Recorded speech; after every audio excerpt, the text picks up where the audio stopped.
喂，各位觀眾大家好啦，又係我明鐵哥翻嚟講下日本 N-Scale 鐵道模型界有啲咩新嘅消息啊！咁啊，今次就同大家講下啦，2024年6月份啊 Greenmax 有啲乜嘢新嘅預定品啦。咁啊，同以往一樣啦，繼續影片之前記住訂閱我 YouTube 頻道同埋 follow 我嘅 Facebook page，仲有 Instagram 啦噃。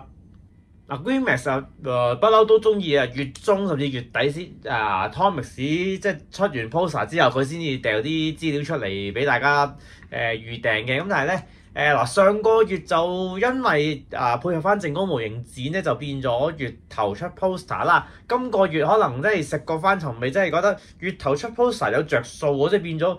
今個月就揀咗最頭嗰禮拜啦，7號星期五嗰日出 poster 嘅。咁正式公佈嘅時間咧就啱啱好係卡土公佈完台鐵 ENU3000之後嘅1個鐘頭啊，講緊爭1個鐘頭，連續2間廠商出 poster， 即係前所未有啊！唔係如果計埋 Hong Kong Delta 的話，就呢間唔時都有發生嘅。不過咧今次Greenmax 佢黐住卡土嚟出就真係比較少有啊！唔知下個月會唔會又係咁嘅樣啦嚇？咁就同以前一樣啦。咁Greenmax 好中意出 poster 之前嗰日咧，就喺 Twitter 嗰度就預先公佈佢有預定品呢樣嘢啦，即係 pre-order 咁樣啦嚇。就佢同時間喺個 Twitter 嗰度整兩個 hashtag 去暗示佢新嘅預定品嘅。今次2024年6月份嗰兩個 hashtag 咧，一個就係信貴山，一個就係羽田空港嘅。羽田空港咧，大家都應該估到係邊一間公司啦。但係信貴山咧，如果唔熟悉日本地理嘅朋友咧，可能真係唔知邊度嚟嘅。不過唔緊要啦。Greenmax 喺 Twitter 公佈咗呢兩個 hashtag 之後咧，已經有網民即刻喺下邊留言，已經估緊佢出邊架啦。咁啱呢期咧，信貴山嗰頭咧就有啲啲推廣活動咧，就有啲列車彩繪出街嘅。即係到出 poster 嗰日，大家都估中咗㗎啦。今次Greenmax 出嘅N-Scale 製品咧，就係呢個近鐵嘅1430係呢個Decoration Train 公安 Via 嘅彩繪列車啦。就正如頭先所講啦，其實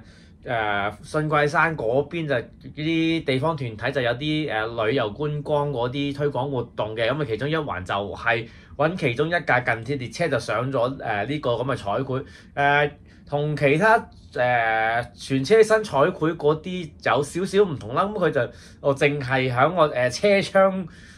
周圍就印咗啲黐咗啲圖案貼紙咁樣做啲裝飾嘅。車門部分咧就 keep 翻車體原裝嘅色彩嘅。我唔知關唔關事，因為記唔記得早在10幾年前咧首都圈某間大型私鐵就整咗個卡通人物嘅全車身彩繪，就當年就俾東京都政府話違反呢個建築物條例，話呢個廣告面積超過咗車身某個比例而要強制落畫。我唔知關唔關事，定還是純粹係因為個地方團體budget有限，所以就淨係喺個車窗嗰度整嗰啲圖案彩繪上去。唔知背後原因啦嚇。但係結果最後出嚟個版本咧，就係而家呢個咁樣一格格嘅彩繪個塗裝嘅。不過睇開啲全車身彩繪咁樣一格格，其實都有另一種風味嗰種 style 嘅。不過講翻先，其實1430咧本身佢係近鐵頭批呢個 VVVF 通勤列車嘅一個衍生形式嚟啦。不過實際嗰個家族歷史咧，仲比較複雜，因為始終近鐵嗰啲通勤車嗰啲型號命名方法咧，真係非常之複雜嘅。如果唔係專門玩開嗰啲咧，真係睇完之後會一嚿雲嘅。因為相對其他鐵路公司命名嘅方法，如果同一個型號唔同批次有啲 minor change 咧，佢會用啲翻台數去表示嘅。例如啲什麼1000係200翻台咁嘅例子。但係咧近鐵咧佢就會就會另外開一個新嘅系列去幫呢批車命名啦，變咗係咩1020係啊1252係嗰啲古靈精怪名嚟嘅，即係唔熟悉呢堆列車嘅發展歷史的話咧，真係會聽到頭都大埋嘅。所以1430係咧，好似唔知得個一抽定兩抽咁樣嗰啲罕有物種嚟嘅。所以但係咧車身咧就都係沿用翻80年代嗰通勤型嗰啲車身 design 嘅。往後仲有其他編組其他型號嘅列車都係用類近嘅 design 啦，甚至車卡數目可能有唔同啊，甚至長編組嗰啲嘅。咁正如即係今次除咗呢套1430係彩繪之外咧，咁同一個車殼嘅列車咧 Greenmax 都有出幾套製品嘅。咁其中有一套咧呢個1026係嘅綠卡編組出大阪線嗰邊嘅。咁都係呢隻車體 design 嚟嘅。咁另外咧就有一套1252係嘅4卡冇動力先頭車套裝啊。1252係一抽兩卡啫。咁你4卡先頭車編咗咧，即係兩卡嘅1252係用增結形式咁就一盒過咁樣pack 埋佢賣啦。咁但係咧你冇聽錯，係啊，兩抽車都冇動力，4卡冇動力，但係佢賣緊26,000幾 yen 啦。官方定價26,000幾 yen，嚟到香港我諗其實都差唔多成1000蚊左右啦。1000蚊4卡冇動力嘅東西其實即係如果以而家玩鐵道模型嘅水平嚟講咧，真係有少少貴嘅。不過咧Greenmax 啲車不嬲比其他品牌貴少少，其實都唔係第一日嘅事啦。雖然呢排啲 yen 嗰啲匯價跌咗，但係Greenmax 相對即係個車嗰啲售價都係同其他大牌子嚟比較，真係會貴少少。所以咧真係買 Greenmax 嗰啲產品咧，多數都係睇中佢出嗰啲型號入手嘅。即係如果你話同一個型號 Greenmax 同其他大牌子同一時間出的話咧，Greenmax 係相對會輸蝕少少嘅。真係純粹靠佢選擇製品化嗰啲型號去吸納佢嘅fans 咁樣咯。至於另外個 hashtag 羽田空港咧，大家都應該估到啦。喺直接入到去羽田空港嘅鐵路車輛咧，其實都唔係好多間嘅啫。今次個製品化主題直頭同羽田空港嗰啲車站有關啊，就係呢個京急嘅15型KQ 號2020彩繪嘅4卡套裝啦。有分兩個版本咧，一套有動力，一套冇動力，但係咧真車得一組嘅啫，就係Greenmax 之前出過嘅1521編成啦。之前出冇彩繪嘅原裝拉花，今次出呢個彩繪特別版啦。點解京急會有個咁嘅彩繪出現咧？咁就講翻呢隻吉祥物 KQ 咧，咁就其實係羽田空港第3 terminal 車站開業1週年而誕生嘅一隻吉祥物啦。就今次呢個彩繪就係慶祝呢隻吉祥物9歲而誕生嘅。但係點解係9歲咁零丁咧？正如頭先所講啦嚇，呢個吉祥物咧就係車站開業1週年先至誕生噶嘛。咁你隻嘢9歲咯，咁咪即係個羽田空港第3 terminal 車站開業10週年咯。咁係啊，所以其實就係講到咁複雜，其實就係慶祝個車站10週年開業咧，咁就整啲咪彩繪車出嚟，咁就俾大家追車啊、打卡啊咁樣嗰啲嘅。咁但係咧好似個彩繪就好似期間限定，好似行咗成1個月左右就落咗畫嗰啲嚟嘅。唔緊要啦。今次 Greenmax 就幫呢個彩繪搞製品化，咁樣就變咗即係可以大家當年 miss 咗真車嘅朋友就可以買套翻去收藏啦。但係點解今次佢又會出有動力同冇動力版咧？話說其實15型4卡本身就係佢有行啲支線區嗰啲單獨運用嘅，咁但係咧同埋大約1500型4卡，以我記憶所及咧，佢呢啲做咗車體更新嗰啲1500型咧，其實日常運用咧就同1000型4卡嗰啲差撈埋一齊嚟用㗎啦，即係有機會同其他8卡嘅嗰啲新1000型啊、600啊嗰啲撈埋一齊拼結運用嘅，所以咧就即係方便大家，如果買玩12卡的話，即係如果大家覺得兩個動力好似多一滯的話咧，咁就買套冇動力嗰套增結 set 翻嚟駁落去其他8卡編組嗰度玩咁咯。嗱，講開8卡嘅編組咧，今次 GreenMax 喺製品化名單嗰度咧，同樣都有一抽1500型嘅8卡編組，呢個1731編成嘅更新後版本啦。咁製品化時代設定就係而家嘅用咗全彩 LED display 啊，同埋車頂加裝咗對應京城嗰個數碼無線電嘅 SR 天線嘅現役版本嘅。不過之前出過嘅完成品版本嘅京急1500型咧，就全部4卡嚟嘅。你今次8卡編組應該係第一次出嘅，代表啲咩咧？真係代表佢中間有部分車卡咧就新起模嚟嘅，車底件咧有機會都係新嘢嚟嘅。同埋今次呢套173編成咧都有啲特別嘅，原來京急1500型鋁合金車體用咗 VVVF 車底件嘅編組咧。呢一抽係最後一抽出廠嘅，同一時間佢係唯一一抽初落地嗰陣已經用咗30提供嘅車底組件嘅編組啦。冇其他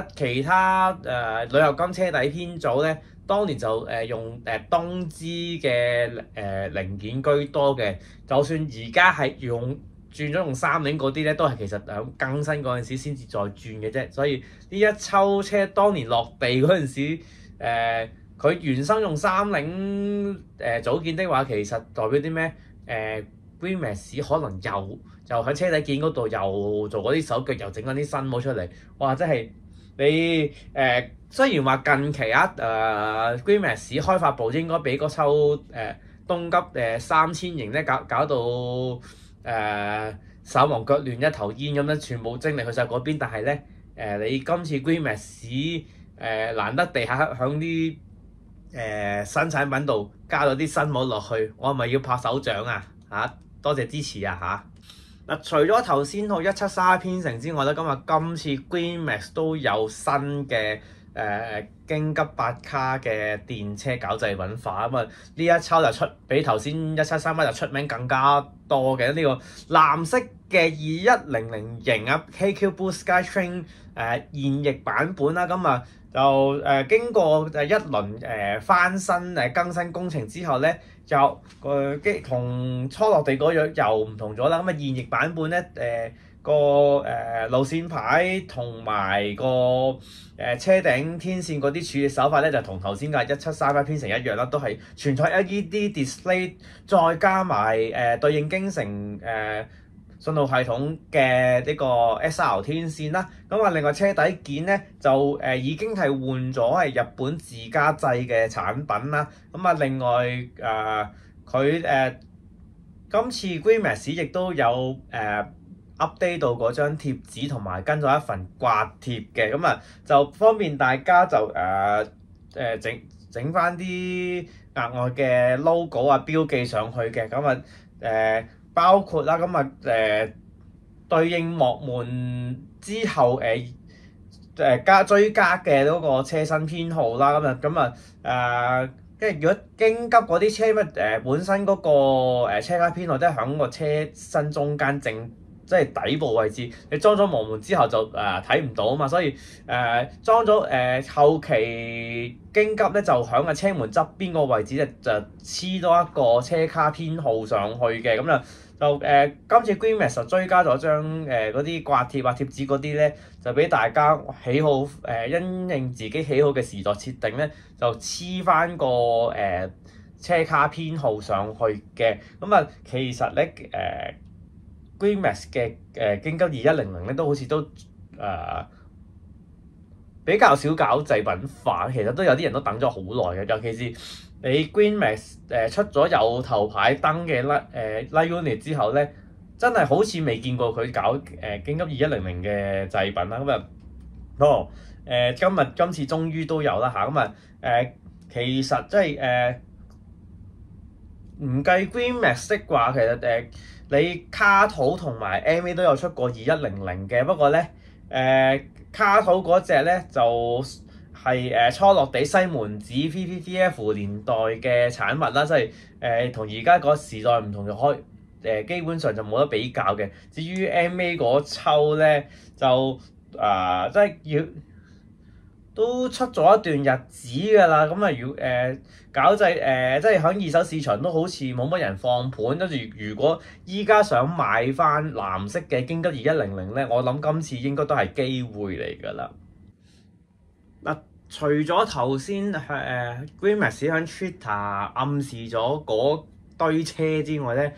原來仲有6個型號 total 12盒車未介紹啊！佢個名單入邊咧，JR 有3套嘅，其餘嗰啲都係私鐵嚟嘅。咁啊，關東又有，關西又有，中間嗰間公司又有。咁啊，講邊間先好咧？不如講關西嗰間先啦。咁啊，呢個阪急8300型嘅8313加8332編成嘅呢個8卡套裝啊。咁啊基本上就係2021年年尾出嗰套8314同埋8333編成嘅所謂改良版啦。咁啊兩者都係轉咗白色頭燈之後嗰個版本嚟嘅。咁啊21年嗰套就應該係同型號第一款有啲對應頭牌着燈嘅 Light Unit 嘅8300啦。咁樣但係今次除咗個車身編號有編成 number 唔同之外，仲有啲咩咧？咁啊根據 GreenMax 官網提供嘅資料咧，咁就話咁啊有真車有做過其他更新嘅工程嘅，包括咧車頂冷氣機啊轉咗款啦，咁同埋咁啱得咁巧啦，咁啊阪急嗰邊又搞幕門嗰啲對應工程啦，包括就喺車身側邊就印即係車門側邊近頂端嗰度又印多個車卡編號上去嘅。咁啊但係唔同頭先京急嗰套啦。咁啊今次阪急8300呢個版本咧就係而家現役印埋上去個版本嚟嘅，即係冇得 fallback 變翻做冇 logo 冇車卡編號嗰個樣嘅。咁啊其餘嗰啲嘢咧同21年嗰套差唔多，都係白色頭燈啊、路線筆着燈啊、新摩打啊、其他嗰啲 spec 嘅。咁啊但係嗰個售賣形式咧又有少少唔同嘅。21年嗰套咧就8314編成嗰6卡就自己一套啦，8333兩卡嘅增結咧就另外獨立分開賣嘅。但係今次呢個8313加8332咧就係一盒個8卡咁賣嘅。咁啊但係咧8332你本身係增結嚟㗎嘛，即係日常運用咧佢本身冇獨立運用嘅。咁啊一定要楞喺其他6卡編成度玩，所以 GreenMax 佢就比較難。咁啊其中一邊車頭咧就冇呢個頭尾燈嘅。咁啊變咗就淨係得6卡編成咧，就兩邊都有着燈嘅 Light Unit 啦。咁就俾大家有個彈性啦，因為佢日常運用嚟講咧6卡嘅8300咧係有機會入去其他支線嗰度客串嘅。咁啊就其實當年即係南山線嗰邊有啲多客期啲臨時班次咧，就係揾啲6卡嘅8300咧就負責嘅。所以可能將來都會有相關運用，所以GreenMax 就留翻呢個空間俾大家玩呢個綠卡單飛嘅。咁啊另外啦，咁啊路線牌貼紙都有做嗰啲變動嘅。咁啊早排咁啊經板級嗰邊咧，就佢啲總別有啲 title 就轉咗嘅。咁就其中最令人注目就係佢嗰個通勤急行咧，就升格變咗做準特急嘅。變咗張路線牌貼紙總別嗰行咧，就重新設計過、重新整過啦。亦都反映咗喺今次呢套8313編成身上啦，所以就今次呢套新製品咧，又多一個所謂嘅賣點啦。就至於關東嗰邊咧，咁啊今次 Grimace 製品化有呢個東急嘅8090系嘅東橫線版本啦，咁啊有分前期型、後期型呢兩個唔同編組嘅，咁啊各出一套8卡嘅套裝啦，咁就8090系咧就基本上啲車底組件就繼承翻之前8000系啦，咁樣最大特徵就係佢係全日本第一款用輕量不鏽鋼做車身嘅鐵路車輛啦，淨係呢樣嘢已經夠晒突破啦。咁啊就80至85年左右正式落地啦。咁啊就今次模型製品化咧，就係時代設定喺1988年嗰個版本嚟嘅。咁即係88年打後咧，咁啊呢啲8090系咧，咁就好俾因為啲政策上改變咧，咁兩個車頭就俾人換走咗，會塞嗰啲新嘅8590系落去啦。咁啊不過呢個另一個古仔嚟嘅。咁啊就今次即係今次同時間出前期型、後期型，咁就最明顯就係個頭燈個位置唔同啦。咁初期型咧，嗰個頭燈咧就差唔多貼到落去個排障器咁滯嘅。至於個後期型咧，咁就上翻少少啦，同車身嗰條側邊條腰帶成差唔多水平咁樣嘅。變咗兩個唔同編組咧，個 light unit 都要唔同設計嘅。不過講開模型設計嗰方面咧，8090系咧第一次搞製品化其實已經係2013年嘅事啦，當時真車已經退晒㗎啦。前後都今次計埋今次的話咧，就出咗東橫線8卡編組咧，今次出第3次啊。13年出第一次，跟住16年嗰時咧就換咗新嘅飛輪摩打，再出多一次。今次2024年又變咗啲乜嘢咧？咁就根據 Grimace 官網嘅介紹啦，同上16年上一版嗰個最大分別咧就內籠咧，咁就跟翻最新嘅標準啦。咁就連結面嗰度就加裝翻嗰個座椅組件啦，同埋俾大家裝室內燈俾嗰兩支彈簧落地嗰兩個窿。另外車頂啲冷氣機又仲換咗新嘅起帽啦。同埋車頂啲集電弓又換咗其他組件比真車即係更加似真車啦咁樣。另外之後仲有啲咩？嗰個路線牌貼紙應該都有換過㗎啦。唔係我直頭之前個版本有冇跟貼紙都係一個問題。但係咧搞咗咁多個版本咧，個車頭個路線牌咧依然都係仲未識着燈嘅。如果係咁的話咧，我寫包單應該之後唔知邊一年諗到冇嘢好出嘅時候咧，就會將攞翻啲抽車改一改個 light unit 變埋頭牌着燈咧，又掉出嚟俾大家玩嘅啦，信我啊！另外嗰套手刀圈製品咧，其實都係衍生自呢個東急8090系嘅，就屬於呢個鐵庫鐵道7500系嘅3卡編組啦。今次同一時間製品化有7503同埋7506兩個編成嘅。就2010年就正式投入服務啦。其實咧就係頭先講嘅8590係響東急退役之後賣俾鐵庫嘅車輛嚟嘅。就鐵庫就7500係就行3卡啦，就2N1T 嘅。但係咧頭先8090係咧就兩邊車頭都係冇動力嘅，咁就變咗其中一邊車頭啦，咁就大改咗好多嘢啦，由拖卡變咗一個有動力嘅車廂嘅，咁就好明顯呢啲就東急幫佢搞晒啲改裝工程先至運過去啦，咁啊，但係呢啲嘢難唔到 Greenmax，因為反正佢車底早見都係咁兩條膠黐落個底盤嗰度，大同小異一啲結構，咁啊換咗車底嗰兩條零件嗰條膠條變咗做中間 M 車嗰隻落去咪係咯，咁啊今次製品化7503同7506編成同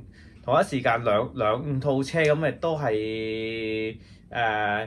個分別就係車頭燈嘅位置啦，咁啊都係頭先講嘅前期型後期型嗰啲分別嚟啦，咁樣就睇一今次其實Greenmax 第二次出相關編組嘅，咁啊對上嗰次2016年出呢批電負鐵道7500係咧，就當其時係用5字頭嘅所謂特別版本嚟出啦咁樣，但係事隔咗8年啦，今次用改版再生產咧，就用翻最普通嘅3字頭嘅 item code 嚟做製品化，不過我唔知係Greenmax 對於個5字頭嗰啲限定品咧，係咪開始冇咁執着，定還是你反正你嗰一少少嘢就用咗新 item code重新再出過，咁其實你item code字頭係咪嗰個意義嗰個分別係咪已經冇咗咧？我唔知啦嚇，咁樣就反正同之前嗰套都係分別不大咧，真係同我即係啲車頂件唔同啊，個連結面嗰度又裝翻嗰兩排凳啊，同埋咧上次就16年嗰套咧就預印咗啲目的地嗰啲地點牌嘅，但係今次咧就變咗用隨車附送貼紙俾就大家自己加工啊黐上去嗰種嘅，咁就變相咧即係玩家自己 DIY 嘅要素多咗啦，咁樣就但係都變咗就考好大家揸筆刀揸 cutter 嗰啲功夫啦。嗱，剩低有兩款私鐵車輛未介紹啦，咁但係咧我想玩下嘢，講下 JR 嗰邊先。咁今次製品化就一個型號有前後3套製品啦，咁就其中有2套咧可以一併介紹嘅。呢個113係7000番台啊，網幹車輛區嘅4卡編組嚟嘅。咁時代設定咧就係2008年啦，由8卡 cut 短變咗到4卡之後個版本嚟嘅。咁佢今次個賣點就係除咗預印車番指定咗編成番號之外咧，咁其中一抽咧個排障器轉咗用黑色嘅物料去製造嘅。咁但係呢個黑色排障器版本嘅113係咧，我就上網我唔知係唔識揾資料定點咧，我係完全見唔到嗰張相嘅，真係。咁但係咧我曾經嘗試過用Greenmax 佢產品資料提供嗰個車卡編號去 search 咧，就我見過有相關嘅車卡用個黑色嘅排障器，但係咧佢就唔係今次產品嘅更新色嚟嘅。咁我唔知 Greenmax 喺邊度揾到啲咁嘅相關題材啦，不過佢揾得應該都有曾經出現過嘅，爭在係就相關圖片有冇俾人公開過擺上網嘅啫。咁另外嗰套咧就同其他之前出過嘅113係睇得嗰陣車一樣啦，都係用灰色嘅排障器嘅。咁其實真係如果同其他睇得嗰陣車嗰啲湖西線嗰啲7700番台比較的話，可能真係佢有啲細節位有啲唔同啦。始終你7700番台係所謂嘅韓地對應版本啦，咁中間有啲設備可能有啲唔同嘅。咁但係咧113係7000番台或者未高速化之前嘅2000番台咧， Greenmax 就好似比較少幫佢搞製品化嘅。我唔知佢會唔會真係冇嘢出到咧？佢其他2000番台啲體質改善車都會陸陸續續咁出街搞製品化啦嚇。咁除咗網干車輛所嘅呢個7000番台嘅113之外，今次Greenmax 製品化名單一樣都有佢高速化改造之前嘅2000番台啦。其實應該話係7000番台解除翻高速化裝置嘅2000番台嚟嘅。今次製品化都係體質改善車，不過咧係呢個中國地區黃色嘅塗裝啦，即係江山港島地區單色化之後嗰隻泥頭車色嘅113係啦。咁啊即係113係黃色咧，真係比較少搞製品化又真嘅。咁啊之前出去啲115係1000番台嗰啲嚟，咁啊今次Greenmax 真係出無可出，諗無可諗，終於連啲少數民族都出埋啦。即係下次會唔會出埋啲古靈精怪真車為咗指定編組改模嗰啲製品佢都出埋咧？好難講啊嚇。咁即係外觀上啦，咁同其他黃冚冚嗰啲115係真係唔係爭太遠嘅，真係純粹個草 number 草編成嘅啫。咁除非你係執着到我係唔玩115，我要玩113啊，吹咩嗰種啊？咁咪值得你去俾錢啦，係咪先？剩低未介紹嗰兩款咧係私鐵嚟嘅，咁就唔屬於關東地區，亦都唔屬於關西地區。咁私鐵唔係東唔係西，正中間咧應該嚟嚟去得嗰間嘅啫。因為大家都估到啦，係啊，呢間啊 Greenmax 又出名鐵啦。咁今次製品化咧就有一個通勤車型號同埋一款都幾出名嘅特急車啦。咁樣講開通勤車嗰套先啦，呢個3100係3次車嘅新塗裝版本嚟嘅。咁3100係咧，咁其實90年代尾面世嘅，咁就採用普通鋼車身再配合新嘅 VVVF 車底件嘅一個當時嚟講算係新配搭啦。咁樣就屬於係3500係改良型嘅兩卡版本啦。咁就主要運用都係支線區兩卡單飛咁樣，又或者係駁落去啲6卡嗰啲特急車嗰度做增結啊，甚至可能有啲班次可能行4卡唔夠載咧，就揾佢幫拖駁埋落去變6卡8卡都有嘅。咁就即係換著範圍都比較廣泛啦。咁當其時初落地咧就係全紅色車身嘅，但係去到18、19年咁上下，名鐵就改個列車嗰個塗裝嗰個形象咧，咁就開始陸續咁就變咗而家製品化嗰隻白底配紅色間類近特急車嗰種 design 嚟嘅。咁就變咗做啲特急車嘅增結落去，咁成抽車側邊望去都係一致嘅白底紅色腰帶咁樣，叫做美觀啲啦。咁但係咧內籠其實都係差唔多設計嘅啫。咁呢隻3100係咧，咁就佢前後有3個唔同嘅批次嘅。咁今次製品化嘅3次車就屬於最後期版本啦。最大特徵係個頭燈咧就轉咗用白色嘅 LED 嗰啲即係 HID 嗰啲白色光源做頭燈啦。相對之前嗰啲其他前輩嘅3500啊，甚至係4卡版嘅3700係咧都係用翻傳統嘅燈膽燈嚟嘅。咁變相對嚟講，今次呢批3100係3次車轉咗白色燈咧，就嗰個亮度提升咗，同埋嗰個電量消耗又低咗，變咗都係有啲着數咁樣啦。咁就講翻原來3100係咧真車出咗20幾抽咧，原來真車搞呢個新塗裝化咧已經去到尾聲㗎啦，即係你真車差唔多搞晒你模型先至出埋最後3次車嘅製品新塗裝咁樣，真係唔知咁啱得咁巧定還是個 schedule 夾埋啦嚇。不過都唔緊要咁你真係由好似20年至21年咁上下開始，你呢批3100係開始搞新塗裝製品化，你成個 project 蹲咗3年幾，我諗其實都算慢㗎啦，即係以呢間真係諗唔到出乜嘢嘅公司嚟講，終於諗到出可以攞佢搞製品化，其實都等咗一段都非常長嘅時間啦，真係。相對之前搞製品化嗰啲咩1次車、2次車嗰啲啦，咁今次3次車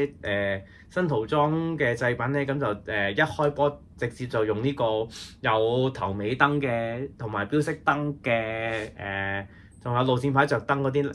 line unit 啦，咁樣另外個連結面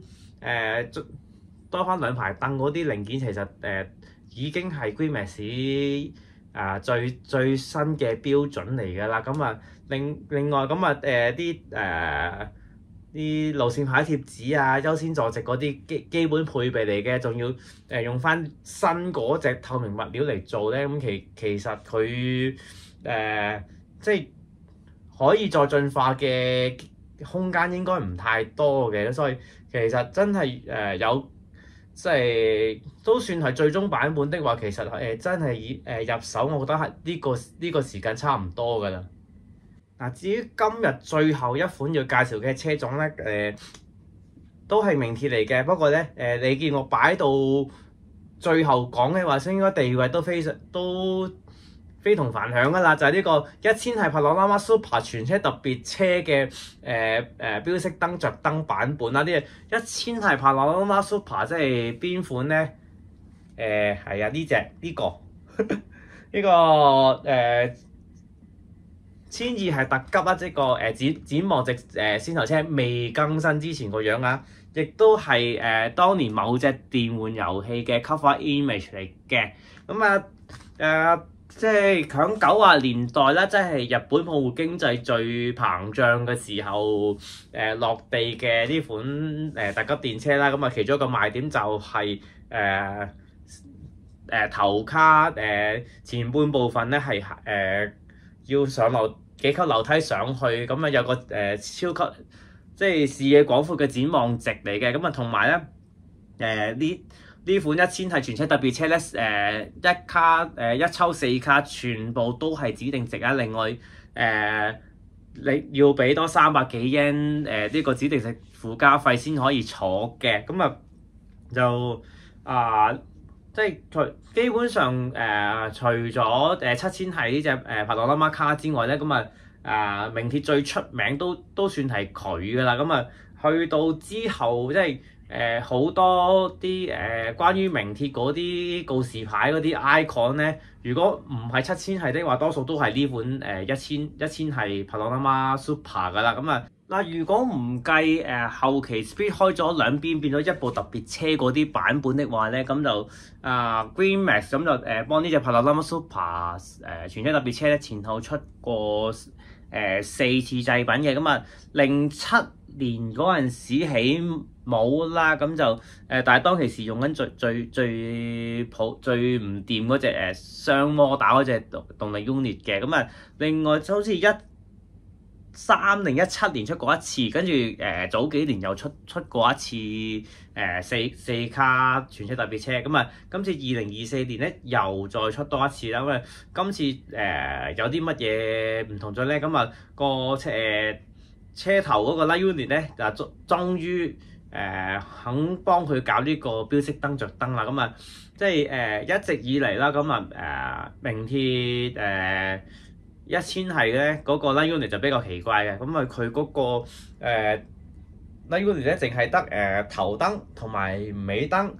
至於中間嗰個Train Mask Panorama Super 嗰個位咧，佢就連埋頭燈一齊着嘅，所以咧就架車向前行嗰陣時咧，車尾個 light unit 咧淨係得2點紅燈就冇其他嘢嘅，好奇怪。同埋真車行特急班次飛站嗰陣時咧，咁咪頭燈外邊嗰組標識燈咧正常有着嘅，咁但係模型咧就當年因為技術問題整唔到，咁啊即係事隔咗10幾年啦 ，Green Max 終於記得幫啲抽車架有呢個標識燈着燈啊，真係多謝晒啊！咁啊，除此之外咁啊，其實好多嘢都係同07年嗰套都係大同小異啦咁樣。如果同上一次搞製品化比較，嗰、個差別仲少，咪唯一即係唔係好甚至當年俾人嘈得比較多嘅就係嗰個車身透光嘅問題咧，應該早1-2年都有解決到啦，因為玩開 Green Max 啲製品一段日子嘅朋友都會好清楚，你尤其是白色車嘅車身咧，佢裝咗室內燈之後咧係會透光嘅，但係去到大概20年開始嗰啲製品咧，咁啊佢轉咗啲密度比較高嘅膠料之後咧，就開始冇咗呢個淺色車殼透光嘅問題，所以去到今時今日。應該Green Max 啲車裝室內燈咧，其實都冇乜大問題㗎啦，甚至佢即係夠膽可以攞自家製啲產品去sell 翻佢自己嗰啲室內燈嚇，即係或者調翻轉啦，可能因為 Green Max 佢諗住 sell 啲室內燈咧，開始認真檢討下自己啲車透光嘅問題啦，即係 anyway 啦，冇不論個。原因係點啦？就依家 Green Max 總算解決咗佢俾人話得多嗰個問題之後咧，就嗰個製品質素都開始有所提升㗎啦。不過講開 Green Max 啲套 Panorama Super 咧，其實我記得之前啲舊版本咧，除咗個路線牌貼紙之外咧，佢另外仲俾多包刮貼俾你嘅，入邊有啲咩內容咧？除咗個嗰啲車卡編號之外，仲有啲咩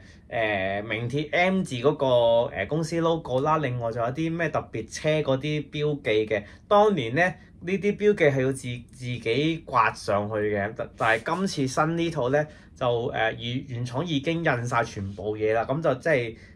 勉強大家玩呢個刮貼嘅功夫嘅，因為始終刮貼呢家嘢咧唔係個個初學者都搞得掂嘅，即係我記得我10幾年前啱啱玩嗰陣時咧，對住啲刮貼真係有啲心驚膽跳嘅感覺啊！我最記得就有時整有張刮貼唔覺意一線所移咗位，嗰一格刮貼咁就玩完冇用㗎啦，咁啊即係依家即係搞煩少咗樣嘢，其實都都叫做方便大家玩車啦咁樣，但係呢啲就變相好似少咗啲加工嗰啲樂趣。不過對於即係完成品有啲執着嘅朋友咧，你原廠印多樣嘢，變咗即係自己加工少一個範的話咧，少咗出錯機會咧，好似又安心啲喎。有樣嘢我其實都講咗好多次啦。通常 Green Max 有啲什麼大 project 啲新製品咧，未正式推出市場派貨之前咧，中間嗰段時間嗰啲預定品 poster 都通常比較單調、比較重複嘅。大部分都係喺佢倉底度揾啲嘢出嚟，改少少咁樣當改頭換面掉出街俾大家玩嘅，即係雖然咧話好聽啲就話俾啲遲入坑嘅朋友後追啦，但係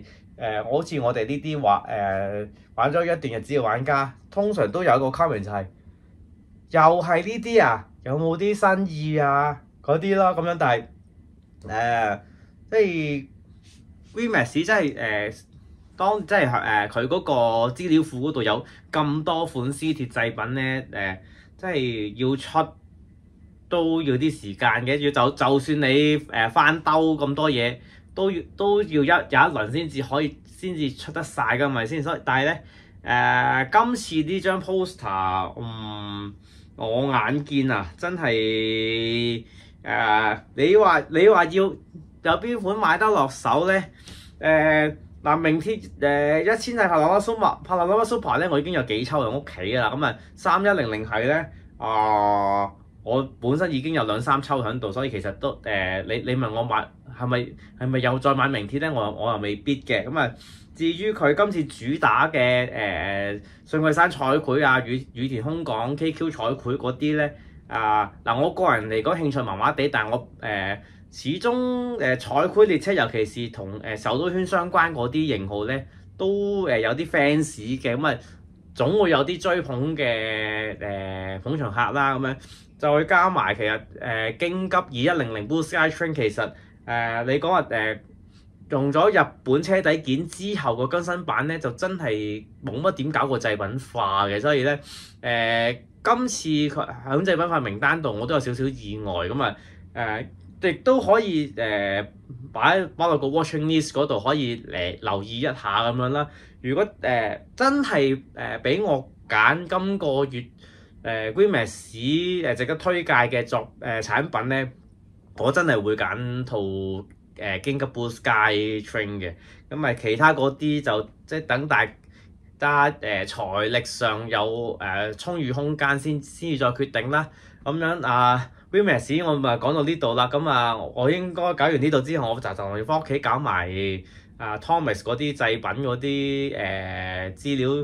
準備下一條片嗰啲工作噶啦。係咁先啦，拜拜。